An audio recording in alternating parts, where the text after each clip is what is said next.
I'm not gonna lie, my parents were a little bit apprehensive, mostly because neither of them have been to West Africa. My mum grew up in Malawi, but she didn't really know West Africa, what the culture was like. So they have been a little bit worried about me as I've been here.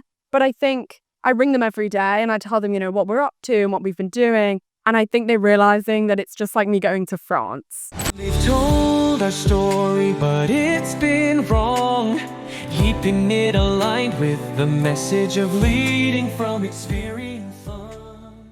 Welcome back to the channel. My name is Ambassador Vix, and I am back with another awesome video. On this channel, we talk about the positivity about Ghana and Africa. I love Western region so much that I've returned and to do the same job, that is engaging foreigners on their real but honest experiences within Ghana and any other African country. I have this beautiful lady here from the UK. Hi, how are you? Hi, I'm great, thank you. How are you? Been amazing. What's your name? My name's Phoebe. Phoebe. Phoebe, yeah. I think the last time I had a conversation with a lady called Ifa from the UK, but specifically from Wales. When did you come to Ghana? So I came about a week and a half ago. I first went to Accra, and then we've been traveling around. I'm here with two of my friends, and we've been traveling around Ghana. Yeah. And how many days left for you to leave Bassoua? Bassoua, we're leaving tomorrow. And then I'm lucky enough to be able to go back to Accra and then up to Kumasi, which I'm very excited about. Nice one. So I could tell that already this lady has, explored the country. So you're going into the details of the conversation to know the ins and outs of that. All right. So I engage people on their real but honest experiences within Ghana and any other African country. The target of the conversation is to change narrative, that the negative narrative that the Western media has about Ghana or Africa. That is why we are having this kind of conversation. Let me know, with the 54 countries that we have within Africa, why did you choose Ghana specifically? Okay, so I would say there's two reasons. First reason, I have already been to Zambia, which is obviously very far away. And so I was really excited to see a completely different part of the continent. And the second and maybe more important reason is that I'm predominantly here on research. So I'm a student and I study the history of West Africa in the 19th century. So I am also here to do archival work for my dissertation, but I'm doing a little bit of holidaying as well. So there are the two reasons I came to Ghana. So as a historian, what can you say about Ghanaians or Africans documenting our history? Because the other time I engaged someone, the person was actually telling me that Africans do not all that document our history. Have you found our challenge? So I found it a little bit challenging in the archives to find the kinds of things I need because I don't really know, what there is. And most of the research I do is in the UK, where for me it's very familiar. So that has been a challenge, but what I have found has been unbelievable and completely changed my research for the best. So after a bit of perseverance, getting used to it, I found that there's so much rich material on the history of Ghana. So I've been, as my friends will know, very excited about what I found. Yeah. They've told our story, but it's been wrong. Written by the lies, it don't belong.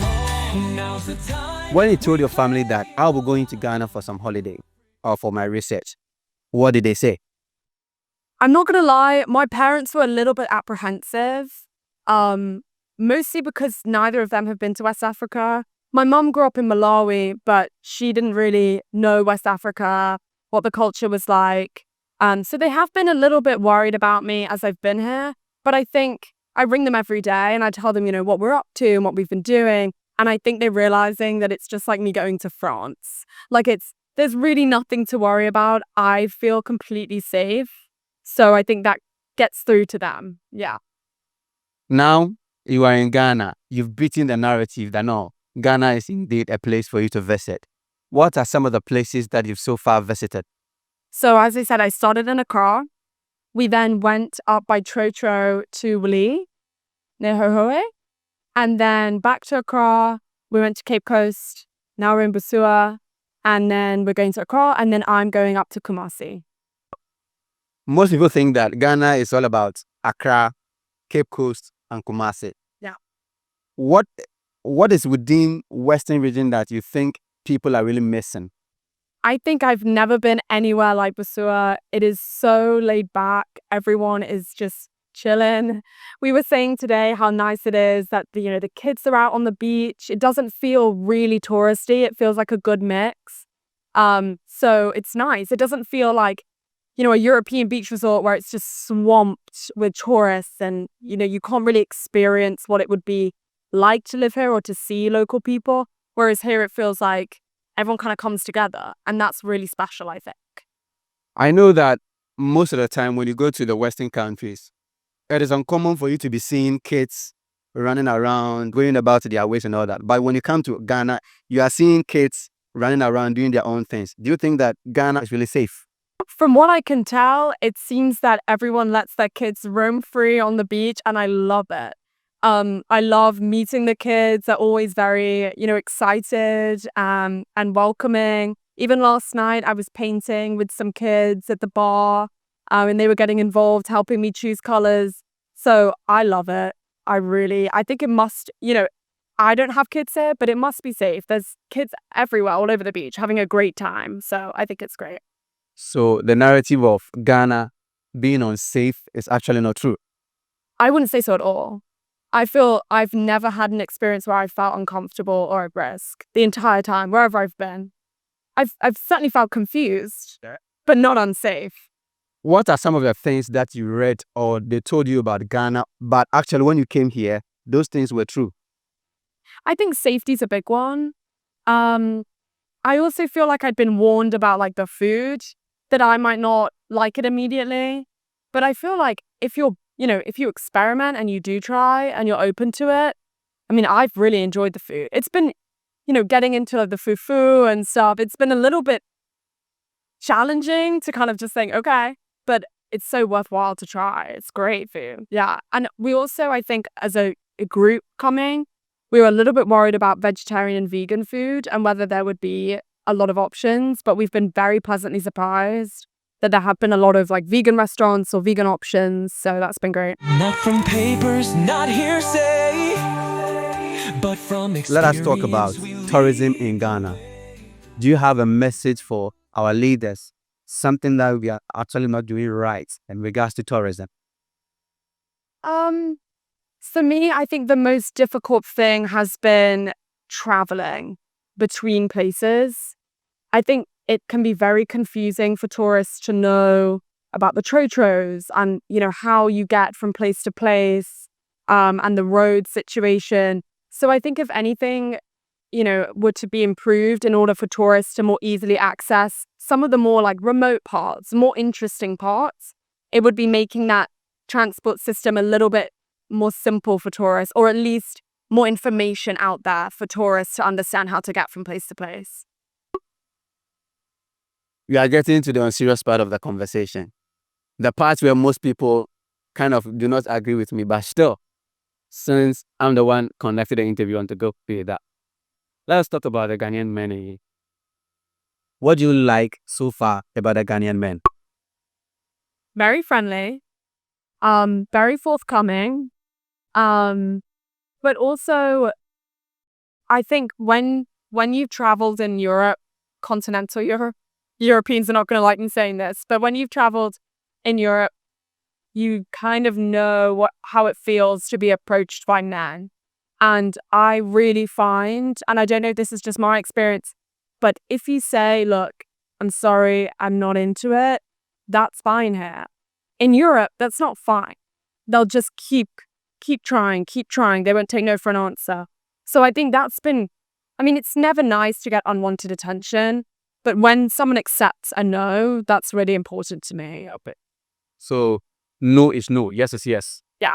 And I find that people don't persist. People let it go if you say no. That's my experience. So do you think it is good? If you say no, then we stop? Or do you say no, sometimes it means yes, push forward, I'll accept, or just no? It should be just no. I think it's a misconception men have that if you say no, then you maybe mean yes. I think if you say no, they should know to back off. Yes is yes, no is no. And also, what do you like about the Ghanaian women? Oh, so friendly, so willing to help. Yeah, so interesting.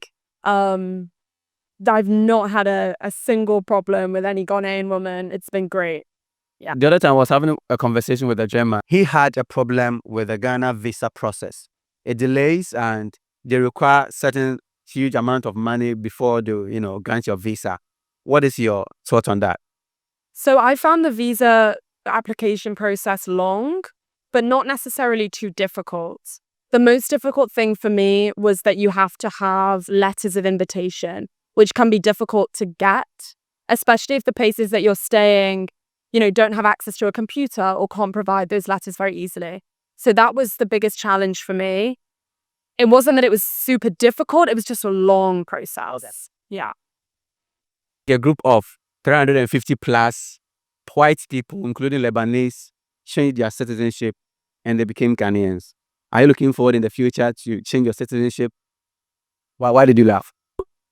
Of course, I love Ghana. And I'm definitely gonna come back to visit. I want to bring my family and show them. I'd never considered changing my citizenship to becoming Ghanaian. That's the first time I've heard that. But I think Ghanaian people have Ghana, and I will let them enjoy it without me coming in and claiming a citizenship right. So I'd love to come back and visit, but I'll let Ghanaian people have Ghana. I'm a physician from Germany, and I really recommend look at Weissman TV to get some experience of this wonderful country where I'm happy to stay these days here. Your last words to the people out there. My last words are that you should 100% come to Ghana. It is so worth the money for the flights. It is so worth putting yourself in a bit of a confusing situation, maybe at times. But when the reward happens for that effort, it is unbelievable. I've really never been anywhere like this. And I'm definitely going to be back. So you should 100% come to Ghana. She is definitely going to be back to Ghana. That is what we are wanting. Just I always say, in as much as you're going to hear something about Ghana and Africa, just come and experience Ghana or Africa for yourself. But if you come and you experience something really worse, feel free and share your experience. If you love content like this, kindly subscribe to the channel, you comment, you like, and you share. My name is Ambassador Vix, and I engage people on their Robert Hanex experiences within Ghana and any other African country. See you next time in another episode.